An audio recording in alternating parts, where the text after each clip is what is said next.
we'll start with the heart, yeah? Yeah, we'll go through that.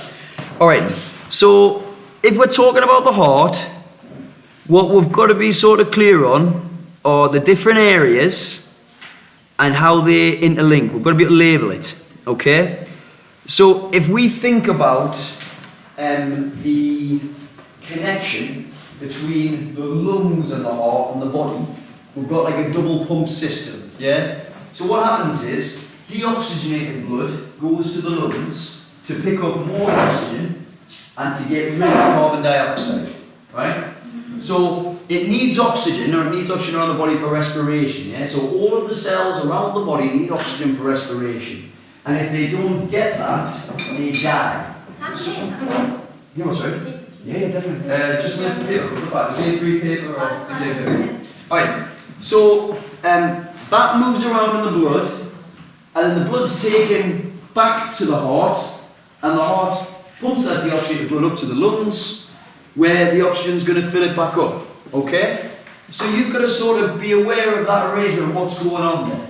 Remember that arteries take blood away, veins bring it back, okay? So as that moves around, we call this the double pump system. One side of the heart does the pump into the body to get the oxygenated blood about. The other side of the heart does the pumping of the deoxygenated blood back to the lungs to fill up with oxygen. Remember that happens at the alveoli, okay? So we've got 4 chambers that we're going to be aware of, okay? So the atria, the top 2 chambers, and the ventricle, the bottom 2. Remember the left side of the atria here has a thicker muscle layer to allow it to pump blood further around the body. The right side is thinner because it doesn't have to do that, okay? The blood vessels that we see connecting to these, if it's coming from the lungs, it's a pulmonary vessel. So the pulmonary vein brings blood back to the heart because it's a vein, so pulmonary vein drains blood back to the atria, and the pulmonary artery takes blood from the ventricle up to the lungs. And as long as you remember the aorta takes blood around the heart, then you've got all of them. You've just got to remember the vena cava connects to the other part. So we've got the aorta taking blood from the left ventricle around the body, the pulmonary artery taking blood from the left ventricle, sorry, I'm getting that confused. The right hand side is left on the picture, the left hand side is right on the picture, and vice versa. Okay? So, the other bit we've got to remember on the heart higher, okay, is the idea of problems with the heart, okay? And we've done a lot of kind of evaluation problems with these and the pros and cons. So we have a pacemaker only when there's damage to the heart, okay? If that's damaged, the heart can't beat on its own, and therefore we replace it with this mechanical device. What do you think the main drawback is to use an electrical pacemaker? It can rust. It can rust, it can damage. It doesn't rust so much. It'll be like metal, aren't they? Yeah, so it can cause like sort of unwanted side effects, yeah, like some bits of the middle can rub off and things, but the main problem is like batteries and it running out. If it runs out at any point, then, you know, like, that's going to be a problem, isn't it? So damage to it or electrical activity or the batteries running out. So they're all problems, okay? The other thing about the heart is heart disease, okay? So that's kind of one issue, pacemaker. But if the coronary arteries that supply the heart with blood, why does the heart need a supply of blood?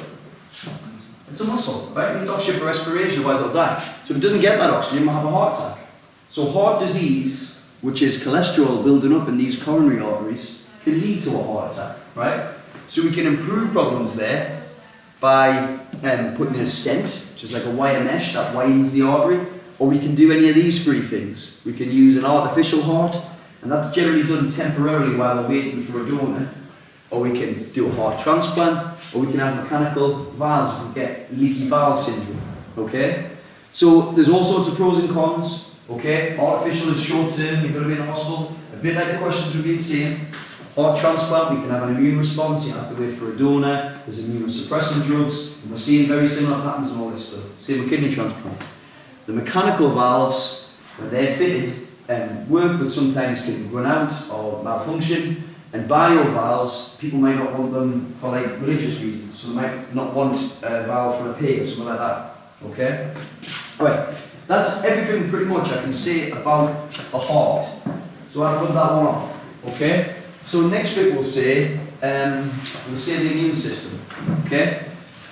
So if I go back to this bit, let's say, what am I doing here? This bit here, right? Okay, so if I'm saying the immune system, all right, we've got 3 things that white blood cells do. They release antibodies. What else can they release? Antitoxins. What's a toxin? Good, yeah, so it's a poison that damages cells, alright? So if they release, here's the toxin that's being released by the pathogen, so there's the antigens on the surface of the pathogen. If it releases a toxin, the body can also release these proteins, these antitoxins, which are complementary to toxin, and they stop that getting into your cells. Just like they release antibodies that work on the pathogens to stop them getting into your cells. Okay? How else can pathogens cause damage apart from releasing toxins? Have you got any ideas? Invade. Yeah, just invade and destroy your cells when they multiply. Okay?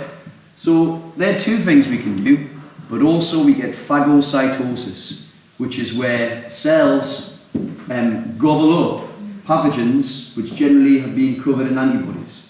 Now when all of those infections are over, okay, and all the pathogens have disappeared, we don't need to have as many white blood cells. It would be a waste of energy, okay? So what we do is we get rid of all of them, but we keep a few which we call memory cells, yeah, okay? So, in terms of the immune system, the only other thing I'll talk about quickly will be this graph, okay? If this is the number of antibodies, and this is time, alright, we've got the initial infection here, and the secondary infection here.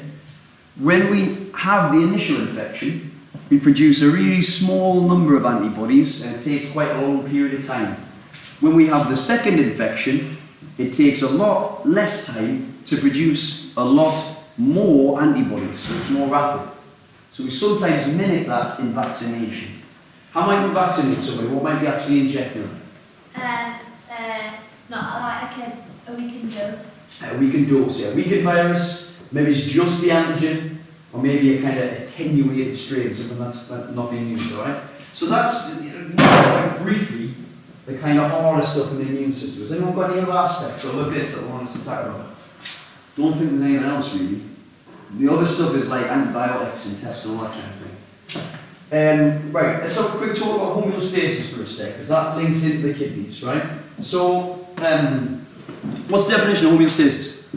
Maintaining the environment. Good, constant internal environment. Yeah, so what we mean is everything inside the body needs to be on limit. So, really, we talk about temperature, water levels, blood sugar. It's a negative feedback.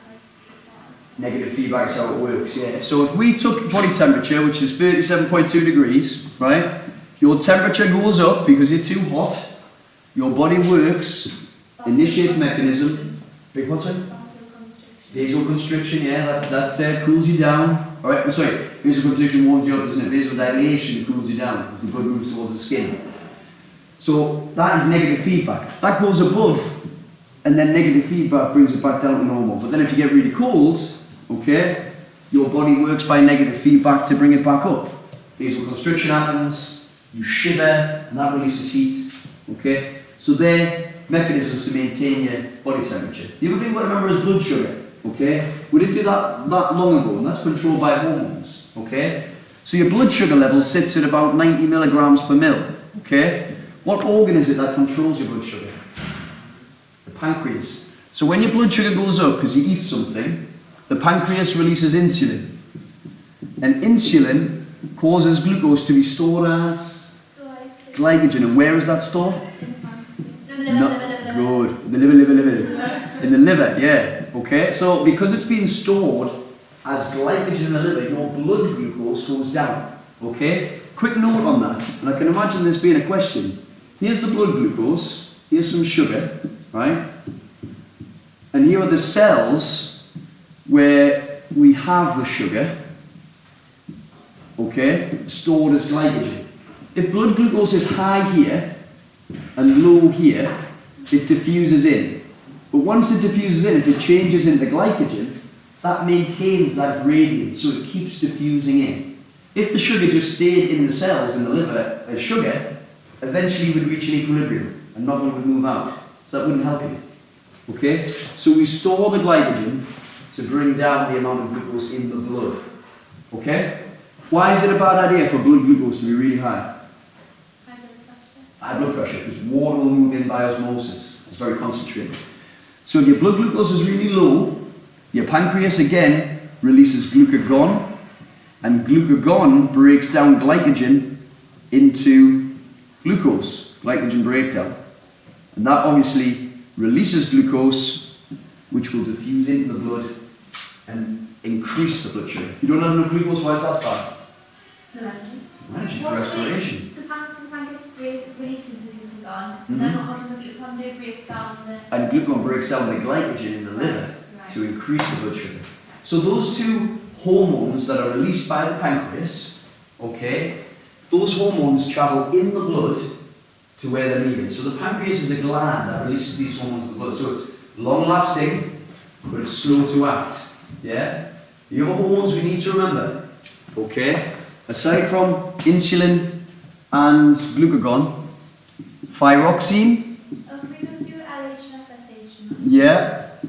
Thyroxine, TSH, LH, FSH, estrogen, progesterone, adrenaline. Okay? All of these hormones. Yeah, ADH we've got to know about with the kidneys, don't we? Yeah, as well. So they're all the hormones, really. Thyroxine is released from the thyroid gland. Thyroid's in the neck, and it causes your metabolism to increase. Okay? So if you've got a really overactive thyroid, your metabolism gets too fast, yeah? If you've got an underactive thyroid, it's the opposite. Okay? TSH, thyroxide stimulating hormone, is released from the pituitary gland. So we sometimes call the pituitary gland the master gland, because thyroxide stimulating hormone, which is released from the thyroid, controls that. So the pituitary gland controls another gland, so we call it the master gland if you're asking the exam. LH, luteinizing hormone, causes ovulation. FSH, follicle stimulating hormone, causes a follicle to develop.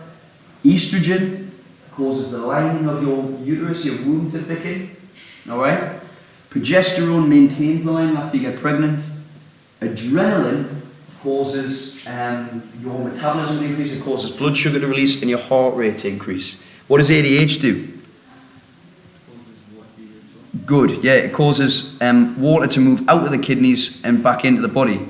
Let me just open this one that I was using earlier and show you this slide here. Oh no, it's not this one. It is... Hello, you alright? I've got a million carrier bags. I'm recording everything I say in this so I can show my students. So everything you say, if you're going to say something naughty there, be recorded. Just for legal reasons. Right, I'll get that menstrual cycle, no worries. It's just had food in, not skanky. Here is the slide that I wanted to show you. Do you remember this animation? This must be like the 12th time we've done it. We start off, the lining is shed, yeah, the start of the month, okay? We'll skip by this. There's the ovary, there's the fallopian tube, there's the lining being shed from the uterus.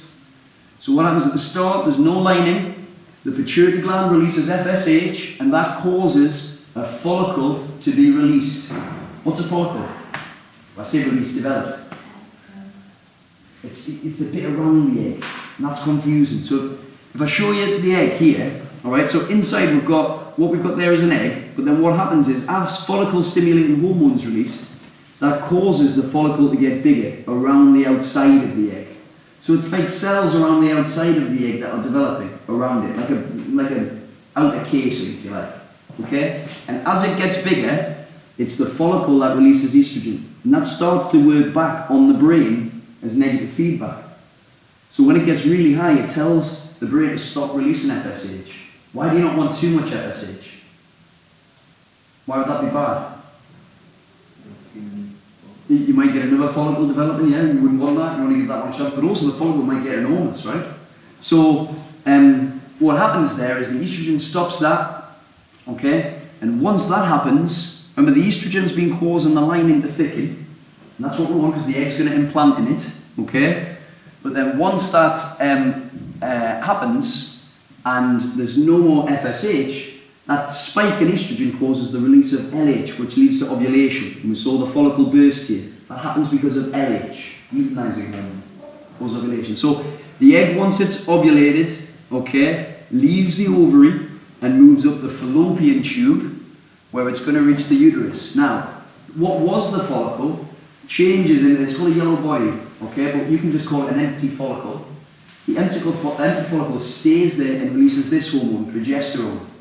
Progesterone maintains the lining to stop it being lost. Why don't we want the lining being lost here at this point? Right, so that egg's going to be fertilised, isn't it?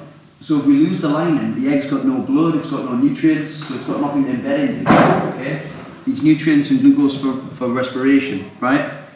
So it's kicking around in there, and because progesterone's being released, the lining's maintained, it's waiting for a sperm to arrive. Now if the sperm arrives and inserts itself there, what will happen will be it will release a chemical signal here that will go back to the empty follicle and say, just keep producing that progesterone, and that'll happen right away from pregnancy, okay?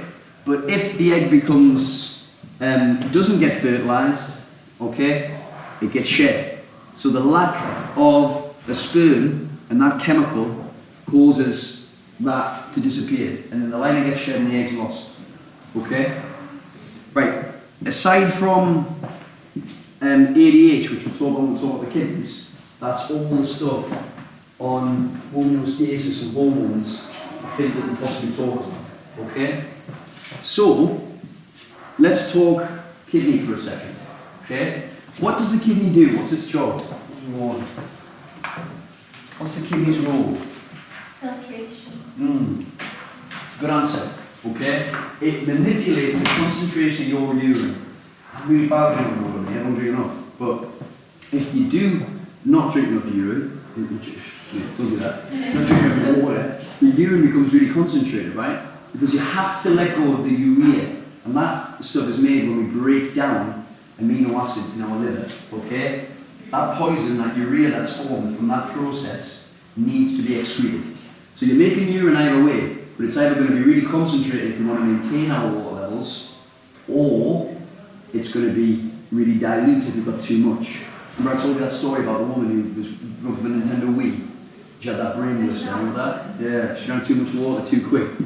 Alright? So what happens is, we have a tube, okay, called a nephron in the kidney.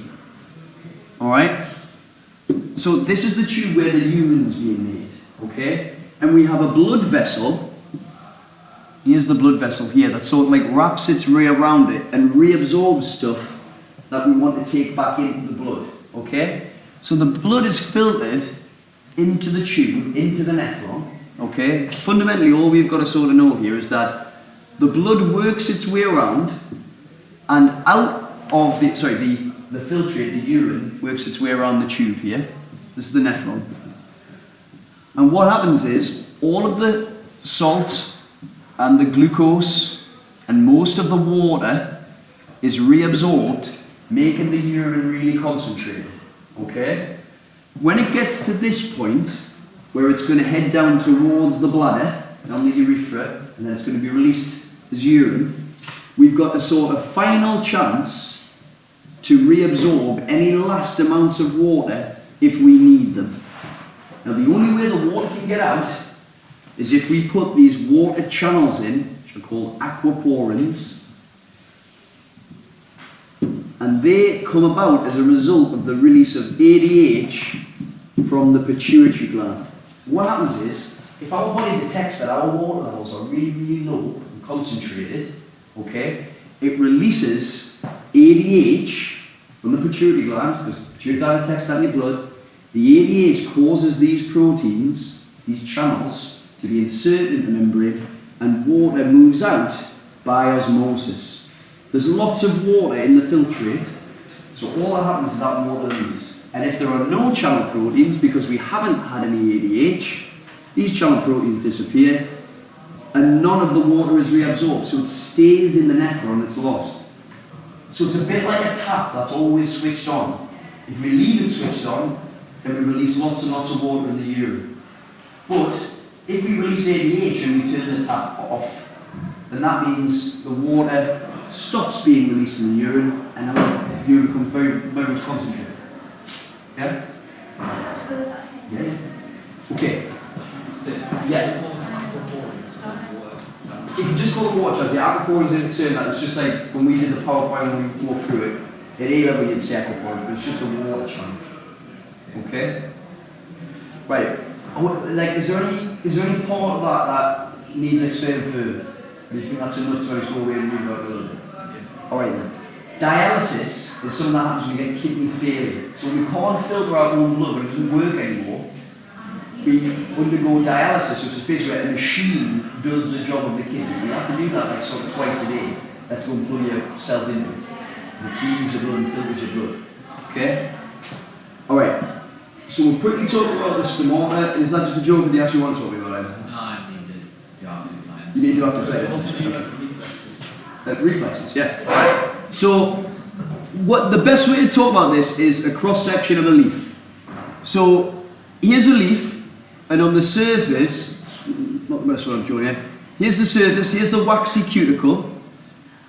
So there's the waxy cuticle, that's nice and thick to stop water leaving. So this is the top of the leaf.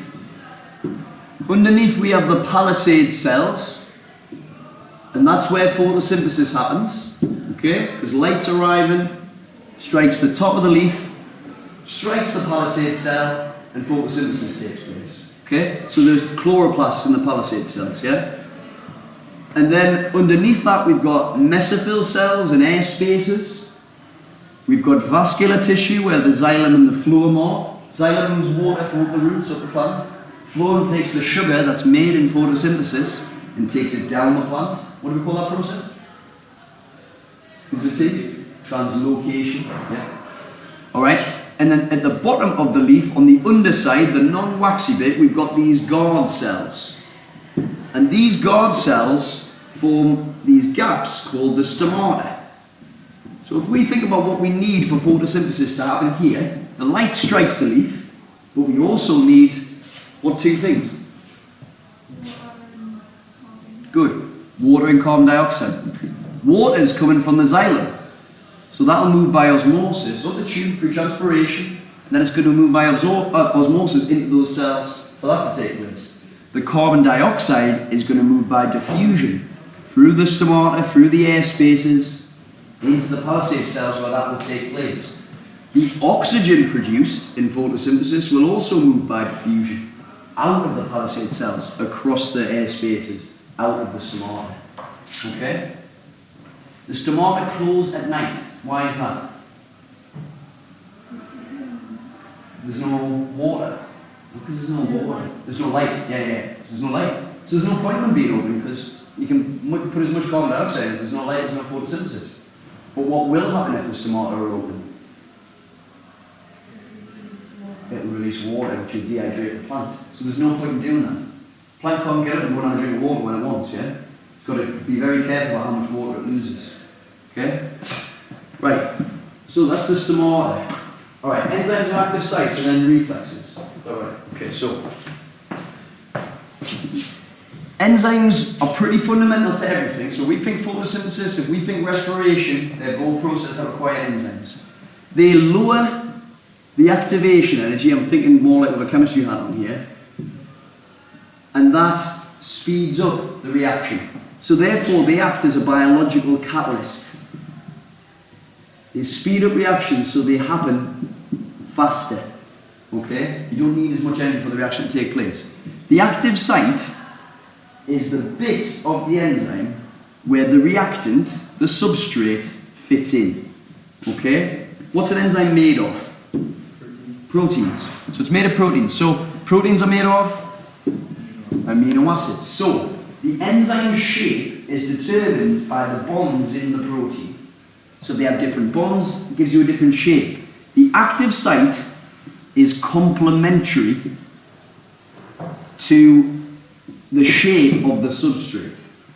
So if temperature gets really high and those bonds between the proteins, between the amino acids start to break, the shape of the active site will change. And it'll go from being complementary to not being complementary. And we see at that point there is when the enzyme has become denatured. It's not just temperature that can cause that. What else can cause an enzyme to become denatured?